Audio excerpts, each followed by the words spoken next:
Hello and welcome to Cooking Your Way Through Life.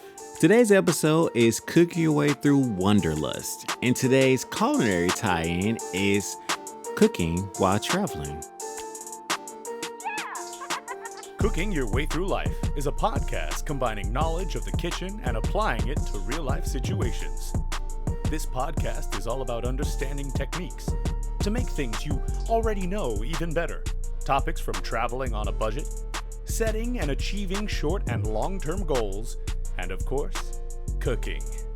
On today's episode, I want to talk about Wanderlust. So the good, the bad, and the ugly of Wanderlust. Because I feel like people think about the word Wanderlust and they just think all sun, unicorns, and rainbows. But no, that's not it. Also, I want to talk about what do you do when you don't have a full kitchen or you're traveling and you still have to cook. Please welcome Chef Hollywood. Guys, welcome back to another episode of Cooking Way Through Life with me, Chef Hollywood. First and foremost, I want to say thank you guys for still rocking with me because I was just thinking today, it is 2026 and I started this podcast in 2020. Now, I did take that year and a half off we don't talk about, but even within that year and a half, y'all was still rocking me. So I just want to say thank you so much. Today's episode is all about Wanderlust. And it's a word that I use a lot with my friends. If you never heard of it, it simply means a strong desire or deep urge to travel, explore the world, and experience new places, cultures, and perspectives. And ultimately, I feel like at least 90% of my friends also experience Wanderlust. Like it's something that brings us together. Like it's pretty much like ingrained in you as a traveler if you really enjoy traveling and not just do it as a job. Like Wanderlust is just one of those things that just keeps me going.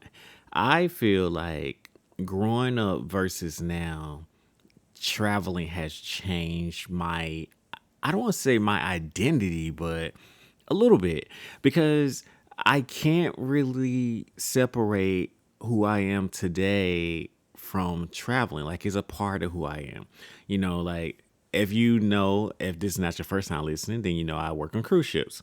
And I used to always be like, oh, when I get back to regular life after a contract. And then I realized like very, very, I would say fast, but it wasn't fast. It was a slow transition where I had to really understand that I don't have a regular life and a work life. I have my life that is pretty much a combination of traveling, working on ships, and then also visiting friends and family. Because in reality, I spend more time at work on ships than I do visiting friends and family. So that would be not the real life, and traveling and being on ships would be the real life. So I just really came to the conclusion slowly that my normal life is what I'm doing. And my normal life is the combination of traveling and doing all the things I do.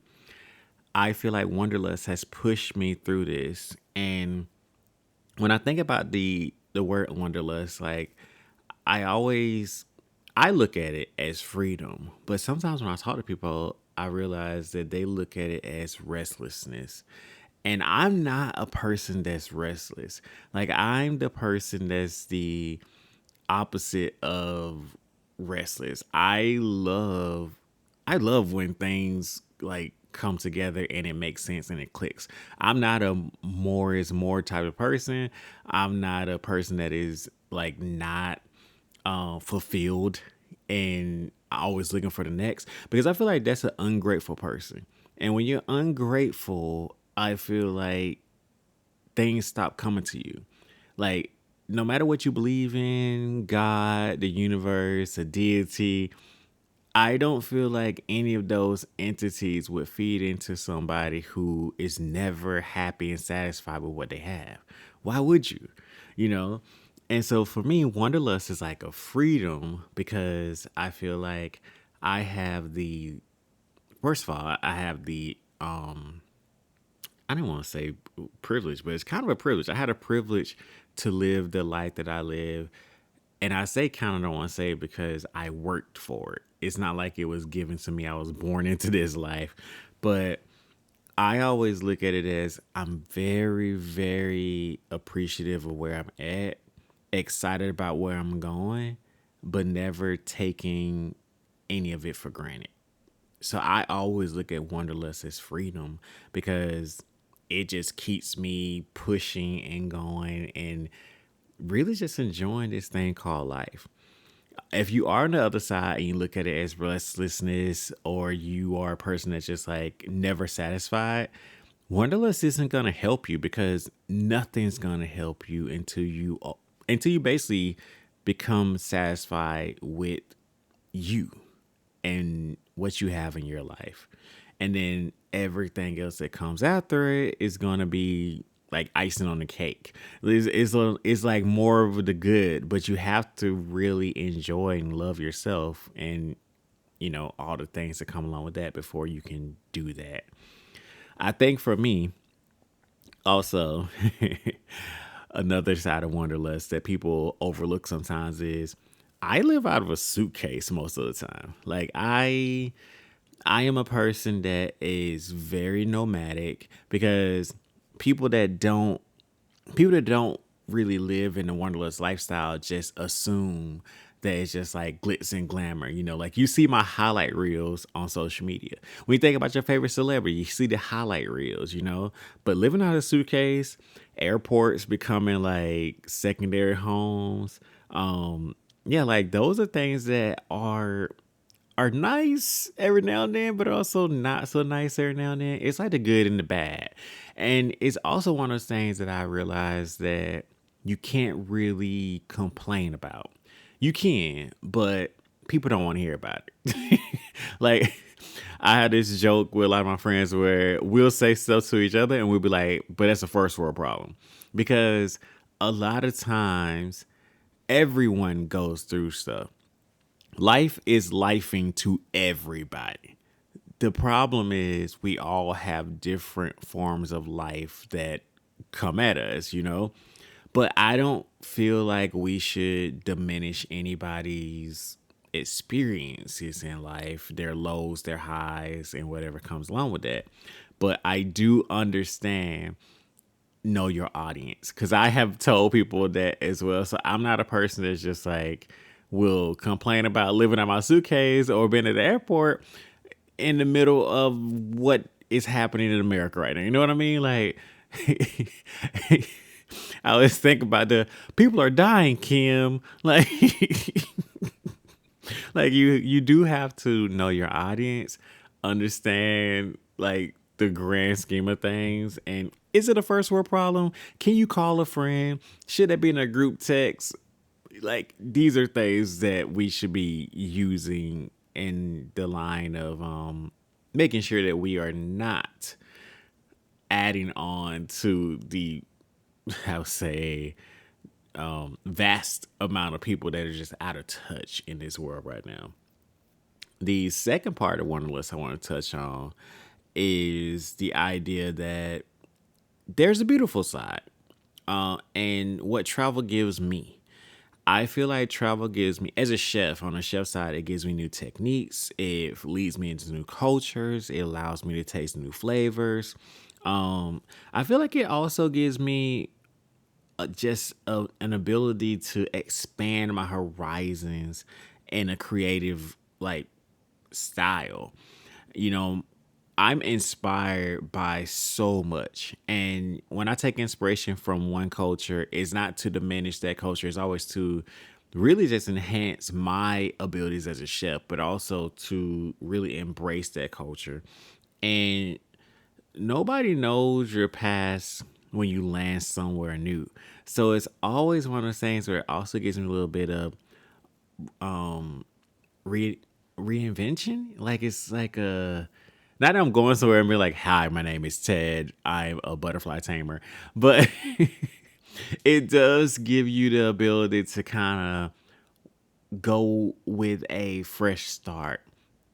And I think that keeps me very grounded as well. So I really love that aspect of it. I think like traveling is like the seasoning. It's like layers of the perspective that I gain as I move throughout this world. And every port kind of adds a new ingredient of like who I am as a person. See how I'm putting these puns in there, little metaphors, stuff. Yeah. But anyway, that's just because I do want to get into a little bit of the cooking side. So you guys know I've tried to break these up into culinary side and real world side. On the culinary side of things today, what I really want to talk about is something that I'm experiencing right now. So I'm currently is recording this episode in New Zealand, and I am learning a new kitchen that I am not familiar. Okay, I'm kind of familiar with it because I've been before, but that's neither here nor there. But if you know, you know. So I am learning a new kitchen though. I am filming. I am learning this new kitchen. I am basically doing this with minimum equipment because I'm on the other side of the world. Like it's very much. I don't want to say roughing it because this is how I imagine my YouTube channel to be. Like I wanted to really cook all around the world, kind of like Anthony Bourdain a little bit. Like no glitz and glamour. Like we don't have sound studios, you know. But it's adapting and adapting recipes when the ingredients change across the countries. I think this is such a big thing to talk about because it not only ties into what I'm doing currently, but it also ties into what we have to do all the time. You have to adapt. With the idea of Wanderlust is like I'm traveling, I'm visiting these places, I'm going to these new places. For me, I adapt and it's actually part of the whole like YouTube experience. As I'm in New Zealand, I'm trying to use as many items, whether that be fruit, vegetable, different seafood, different proteins that are native to the land. Also, putting in different recipes and different techniques from local Maori groups here, also Southeast Pacific Asians, Southeast Pacific Islanders, like including all of that into my channel because if I say I'm cooking my way through life, like that's part of life that I'm living right now. I'm experiencing those things. I'm doing those things. So I have to adapt recipes that I know with local ingredients sometimes because I don't want to just always just go in and just like make this dish because I'm here. I also want to cook from the heart and cook in the idea of like how I love to cook. And for me, like I'm saying, like I'm flying in different countries. I'm gonna be in Europe later on this year doing some filming, and I'll be, other places. But when I'm doing this, I'm adapting to where I am. Sometimes we have different recipes that we normally know. Say you're at home, you have a recipe that you have done thousands of times, even like a couple times, and now they're out of an ingredient. The great thing about having a foundation, the great thing about having your technique down is that you should be able to adapt to whatever's around you. Let's say you are making, I don't know, I should probably should have been more prepared for this, huh? You guys, I did have an idea of mine, but then like it just kind of slipped my mind just now. But let's just say that you are doing something with a softer cheese. So, because I don't know why I'm thinking about goat cheese right now. Like I don't know why it's on my mind, but okay, you are doing a dish and it normally calls for a spreadable soft cheese, and normally you use a cream cheese. But hey, there's goat cheese. And it might not be exactly the same, but you know enough to know that this dish just calls for a soft, spreadable cheese. That's what I mean where like you need to adapt. But I guess like in a better in a better way of the saying things, like an actual swap something in, swap something out. A lot of times we just might not find the exact ingredient. So if you really go back to the base of why am I using this ingredient? What does it do to the rest? What does it do to the recipe? What is the end result that comes from it? Now you can logically think of something that can replace it. Because 9 times out of 10, we use it can replace things. And a lot of times we're replacing it out of necessity, not trying to like change stuff and make it crazy or like, but it's just really that adapting. Adapt to your surroundings. Don't freak out. And, like take the time to be like, it'll be okay. That's all it takes. All right, let's jump back into Wanderlust on the life side of things. And let's talk about a little bit of the hard truths about Wanderlust. So I was hinting at this, like, there's the good and the bad side of things. But I think the hard truth about Wanderlust is that sometimes there can be loneliness when traveling. I do a lot of solo trips. I also I don't mind traveling by myself. And sometimes I really enjoy it. I won't lie. Like I'm not this is not me being like, whoa, it's me. I go on these solo trips and I really wish somebody would come. No, it's not that. I really enjoy my solo trips. But sometimes it is lonely. And I won't deny that. I will say for me, I think that's why like most recently, the past like year or two, like I've really been actively dating for a relationship because it's nice to have somebody else in your life to like not complete you, but like compliment you. Like I'm good by myself, but I think it's one of those things where just like, man, if I'm already good by myself, then having somebody else that also makes me happy and can build with and is a partner in life, like that can't be anything other than amazing. So I think that's one. But even for me outside of the romantic side, like I work on ships. And yeah, man, like every now and then, like I'll get off of work, I'll go back to my cabin, and it's a little lonely. Like I can't call people because I might be in different time zones. So, can't check in my mom, can't check in with whoever I'm dating, cousins, friends. And it just like some of those times are just like it gets a little lonely. So I think that's part of the wanderlust side thing, especially in my specific realm of working on ships. And you can ask people on ships. I think all my friends are very honest about that as well. One of the things is missing the moments back home. Like I have a friend right now that is very, very anyway, they're gonna miss a wedding coming up and people are not happy about it. That's all I'll say. But that's also a big thing, man. Like the amount of weddings, baby showers, babies being born, birthdays, like the amount of things I've missed. Yeah, like every now and then it takes a toll on me, man. Like it is not the easiest thing. And I definitely try my hardest to make sure that I make the moments as much as I can. And I feel like the biggest thing I've learned in the last couple of years is if you miss the quote unquote big moment, you still can make a moment big just by making sure that you go and check in and go to those people. So what I do now is I pop up on my friends. Like I will be like, hey, yo, like you busy because I'm coming in for 2 weeks. I'm literally gonna be in Denver for 2 weeks this year because I haven't seen my friends in forever. We're having a little friends get together and we gonna catch up. So I think that is part of it. You miss the quote unquote big moments, but it's up to you to make the moments that you do spend together big moments. I was gonna talk about relationships being tested by distance. I kind of already touched on that. Long distance relationships.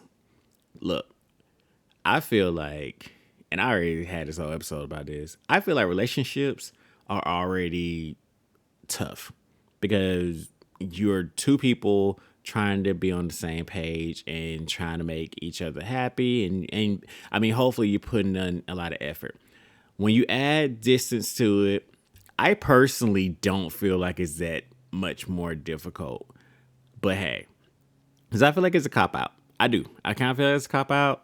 I just I'm biased. I'm obviously biased, but I will say I understand how distance can take a toll on your relationship, especially if you are not great at communication or if physical touch is something that is super, super, super high on your list, because obviously that's something that you can't do. So I respect both of those things. If those are things that are important to you, long distance is probably going to be hard, if not impossible, for you to successfully have. The last one I was talking about in terms of the hard truths and the hardships, the not so great side, is fatigue. Like, man, like I honestly sometimes just tired, man. Like I'm always packing, I'm always adapting, I'm always like on the go, I'm always just doing it. And sometimes when I join a ship, and I'm a person that I request to work like 4 months at a time. I really do it sometimes because it gives me a moment to like sit still and be like, it's back to that woosah. Like I can take a breath, I can take a moment, I can be in that moment before I'm just like, okay, I gotta do a flight, I gotta do this, I gotta do that, yeah, that. So fatigue is real, and I think when people who are like want to travel, always on the go, when they say that you're tired, people don't take them as seriously because it's just like, oh, you're so tired, you just got through traveling, blah blah. And it's just like, yes, it's freaking tiring, bro. It is very tiring. Like, I'm sorry, it is. So fatigue is real. You're gonna experience it. Other people might not understand it, but it won't take away from your experience of experience it. So yeah, that's some of the hard truths about it. Now, I will say this too. Although I was saying the hard truths because I'm a person that likes to say the good, the bad, and the ugly and everything. I feel like I wouldn't trade one like being a person that loves Wanderlust for anything, because there's a couple things that I had to come to the conclusion about in my own life. Like, was I traveling towards something or was I traveling away from something? And for a long time, I was traveling away from something. I honestly was traveling to get away from my family a little bit. I was traveling to get away from situations I was in. I was traveling to get away from relationships I was in. Like, I'm just saying. Uh, I was definitely traveling to get away. And what really changed my whole trajectory, my whole mindset, and made me a person that's better mentally now is that I started traveling towards something. And when I changed that mindset, everything changed. So it became like something I'm looking forward to versus something I'm doing to get away and I'm like kind of forced to do. I made it being forced to do it. So yeah, I think that that's one of the hard truths I had to really come to a conclusion about myself. And you also, I mean, for me, if you do love traveling, you do love the wanderlust side of things, like most of my friends do. A lot of times, like, cause people ask me like, when you gonna settle down, when you gonna find a home. I find home in routines. Like, I find a home in cooking. I find a home in podcasting. I find a home in you guys, my audience, like listeners. I find a home in doing my YouTube now. Like, I find a home so many places. I definitely would love to build a physical home somewhere, like build a life, on land somewhere. But at the same time, I'm still out here traveling and doing things. And realistically, unless I found a partner to do that with, I don't have any inkling of doing it right now. And that's not to put all the pressure on my partner, just to simply say that I have nothing tying me to do that to land. And if my partner was that would be what would tie me to that. And I would want to do it. But right now I don't want to. So it's like, don't feel bad for being engulfed in wanderlust. Yeah.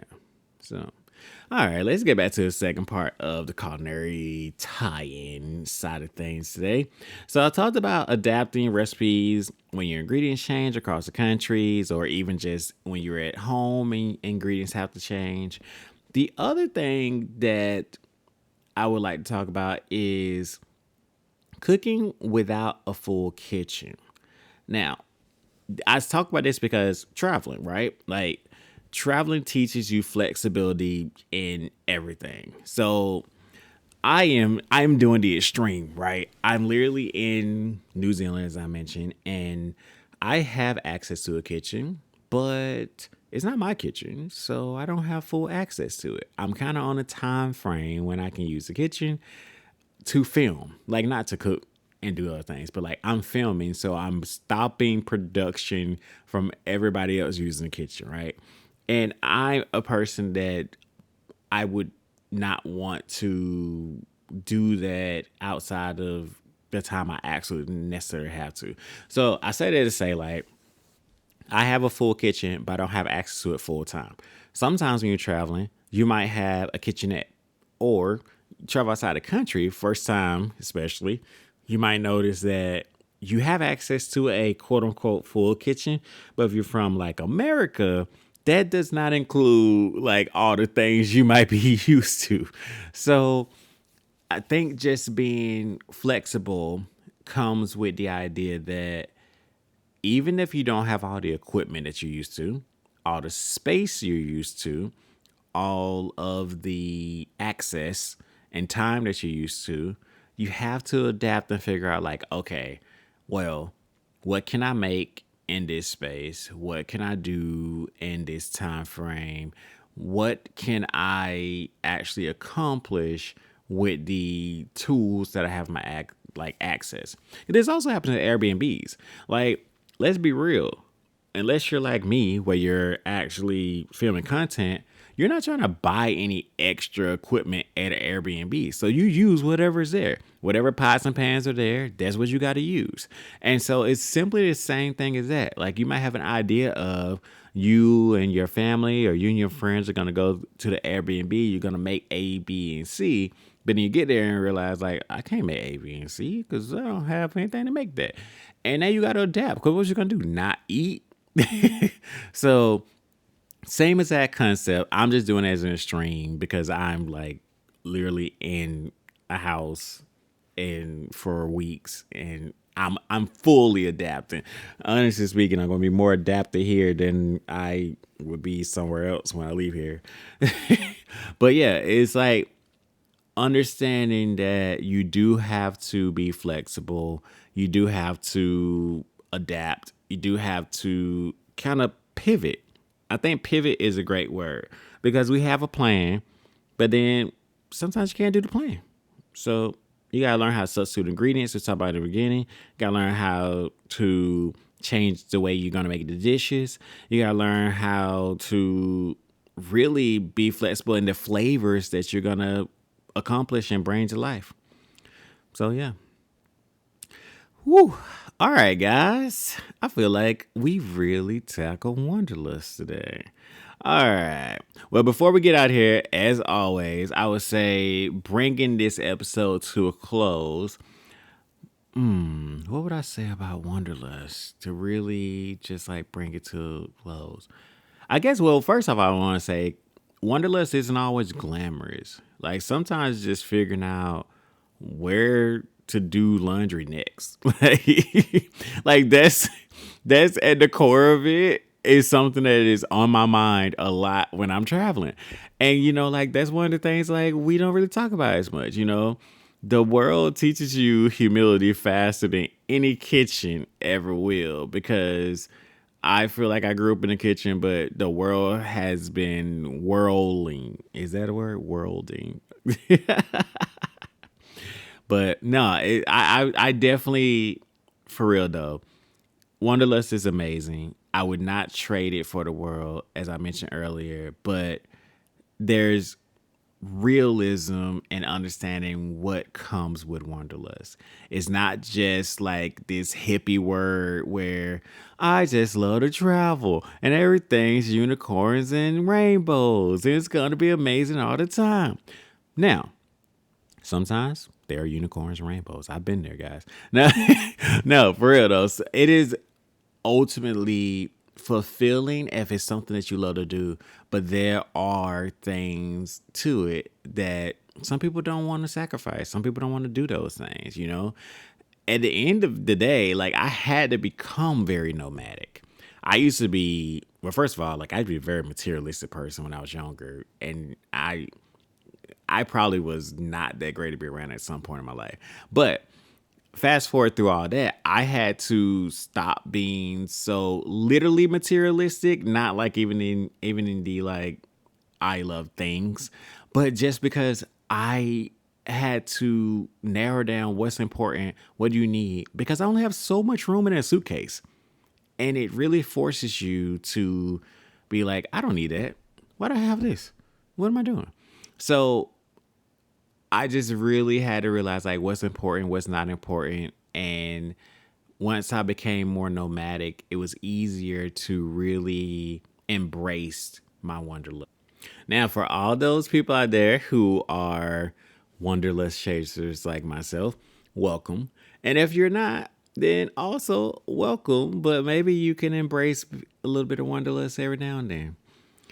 All right, guys, as always, I hope you enjoyed today's episode. Don't forget that I have the YouTube channel now. So if you've been listening on all the podcast streaming sites, thank you so much. First off, like I started this episode off with just gratitude.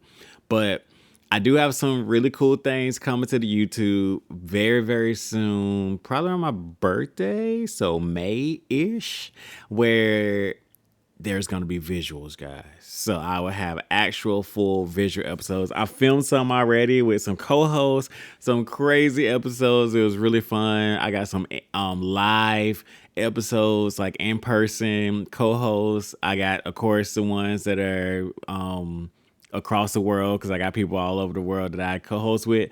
But yeah, I'm so excited about it. New topics, everything. So appreciate you. Have a great day. I can't say anything else. Just have a great day, guys. Thank you for listening to Cooking Your Way Through Life with Chef Hollywood.